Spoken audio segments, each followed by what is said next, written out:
429. L'évolution. Science ou croyance. Aujourd'hui dans nos écoles, nos livres ou encore les scientifiques, tous affirment que l'évolution est la théorie par excellence.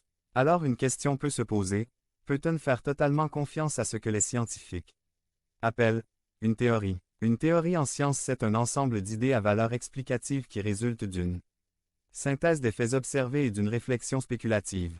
La théorie de l'évolution fait appel à trois grandes disciplines scientifiques: la génétique, la paléontologie et l'anatomie comparée. Elle est généralement acceptée comme un fait de la science. Pourtant, personne n'en a jamais observé les mécanismes. Est-ce que le singe est vraiment l'ancêtre de l'homme et le reptile, celui de l'oiseau? Pour être reconnue comme une science, la théorie de l'évolution doit s'appuyer sur la méthode scientifique. Alors ensemble nous tenterons de voir si cette théorie, telle qu'on l'enseigne généralement dans nos écoles, relève de la science ou d'une croyance.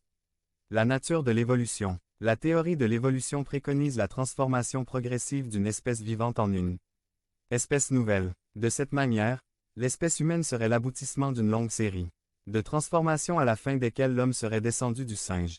L'évolution est basée sur la théorie de la sélection naturelle ou la préservation du plus apte. Selon cette théorie, lorsqu'apparaît une mutation favorable dans une population donnée d'animaux, la nature sélectionne les animaux les plus aptes à survivre, les autres sont appelés à disparaître. Image 1. Je ne sais pas si vous avez entendu parler de l'arbre de Ernst Haeckel, biologiste et philosophe allemand. Cet arbre que l'on appelle l'arbre évolutif, présuppose le développement spontané d'une cellule vivante, ce qui m'amène à considérer la théorie de la génération spontanée. On a longtemps pensé qu'il y avait dans la matière organique des forces indispensables, cachées pouvant donner spontanément naissance à des organismes vivants. Image 2. Par exemple, on croyait que des vers pouvaient naître spontanément sur un morceau de viande laissé à l'air libre. Aujourd'hui, nous savons bien que ces vers ne sont pas le fruit d'une génération spontanée, mais naissent à partir d'œufs déposés sur la viande par des mouches. Louis Pasteur a démontré, par ses expériences avec ses célèbres fioles à col de cygne fiole, munis d'un col en forme de tube recourbé, que les phénomènes attribués à la génération spontanée sont plutôt causés par la contamination de microbes existants dans l'air ambiant. De ce fait, la croyance à la base de l'évolution selon laquelle une cellule pouvait naître spontanément pour ensuite se transformer en organisme plus complexe venait d'être démolie. De ce fait, Louis Pasteur a démonté la croyance en la génération spontanée en 1859. L'année même où Charles Darwin formulait la théorie de l'évolution, une nouvelle forme de génération spontanée. Église biblique baptiste de Pradine. www.église-baptiste-cahors.org. Pasteur Albert Marino. Page 1 de 7. 429. L'évolution. Science ou croyance. La méthode scientifique. Voici comment fonctionne le domaine scientifique. On étudie les lois de la nature pour en comprendre les mécanismes et pouvoir les expliquer. Pour y arriver, les scientifiques ont mis au point une méthodologie détaillée et rigoureuse qu'on appelle la méthode scientifique ou expérimentale. Voici en quoi consiste cette méthode. On fait des observations mesurables temps, distance, poids, etc. à l'aide de divers appareils. En principe, les observations basées sur les opinions personnelles, les croyances ou les impressions ne sont pas du domaine de la science. Par exemple, lorsque nous disons « il fait 22 degrés Celsius dehors », c'est une observation scientifique. Alors que dire « il fait froid dehors », c'est une observation relative. Donc à partir des observations mesurables, les scientifiques vont pouvoir formuler une hypothèse. Par exemple, on dira « il semble que le scorbut soit causé par un manque de vitamine C ». Le scorbut est une maladie due à une carence délétère en vitamine C qui se traduit chez l'être humain, dans sa forme grave, par un déchaussement des dents et la purulence des gencives, des hémorragies, puis la mort.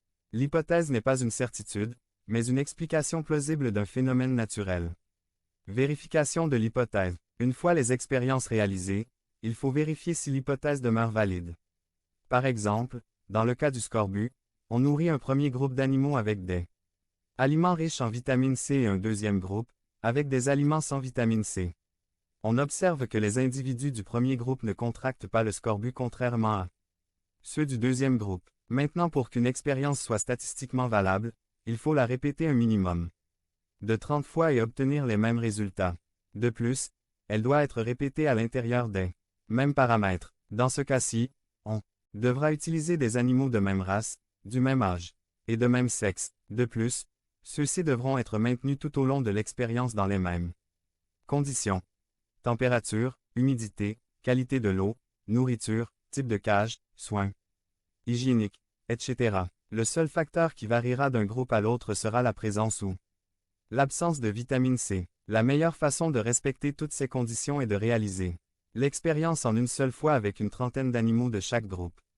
S'il s'avère que l'on peut reproduire l'expérience un minimum de 30 fois, on peut alors formuler une théorie. Par exemple, on affirmera que le scorbut est causé par un manque de vitamine C. Il ne s'agit plus, à ce stade, d'une supposition comme dans le cas de l'hypothèse, mais d'une affirmation, mise à l'épreuve de la théorie. On met ensuite la nouvelle théorie à l'épreuve. Les membres de la communauté scientifique se font un devoir d'apporter toutes les objections possibles à la théorie avancée pour en vérifier la fiabilité. Isaac Newton, mathématicien, physicien et astronome anglais, considéré comme l'un des plus grands scientifiques de l'histoire, a d'abord observé que la pomme qui se détachait de l'arbre tombait au sol. Église biblique baptiste de Pradine.